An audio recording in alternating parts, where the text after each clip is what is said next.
Hello, my friends, and welcome back to Cloud Wars Minute. And the deal here is you give us just a couple of minutes. We're going to give you some unique insights into the greatest growth market the world has ever known. One way to look at this greatest growth market the world has ever known is through the lens of the market caps, the valuations of these public companies that are changing how the world works, how the world plays, how the world sees itself, and definitely where the world's headed. Those would be the companies in the Cloud Wars top 10, which are the 10 largest and most influential cloud providers in the world. And we've seen lately a lot of upheaval in the markets. We're not doing anything like investment advice. It's just interesting to see, though, how the marketplace in general views these companies and the value they have for future growth and opportunity. And clearly, if the cloud is the greatest growth market that the world has ever known, there's going to be many opportunities for these companies to sparkle. A little thing that's come up recently, I sort of call this market cap madness, part of an ongoing series we do. I call this one after the fall. There's been, you call it a correction, a great reconciliation, whatever the heck you want, but clearly these numbers are a little more down to earth than they had been before.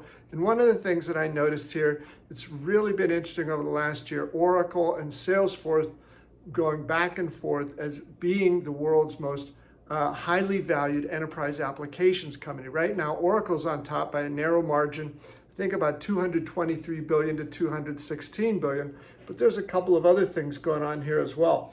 If you look at the category of what have traditionally been called the hyperscalers, but I'm going to call them the hyperscalers plus, because they do more than just cloud infrastructure. You see Microsoft well ahead, Google and Amazon coming up pretty close.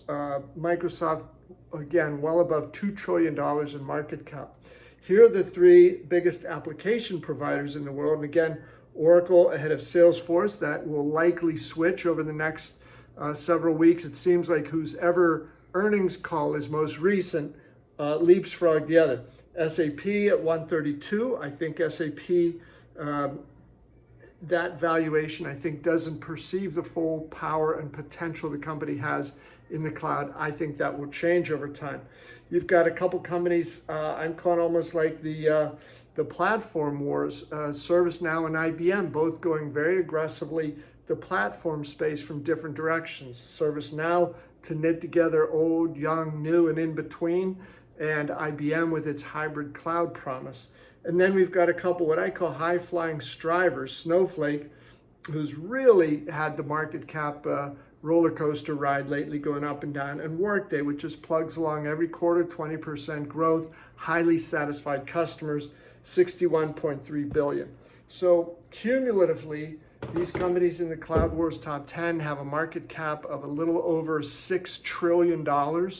And that, I think, is a great representation of just how powerful this group of companies is and how much belief there is among business customers that we're just at the beginning of the greatest growth market the world has ever seen. Thanks for being with us here at Cloud Wars Minute. Have a fantastic day.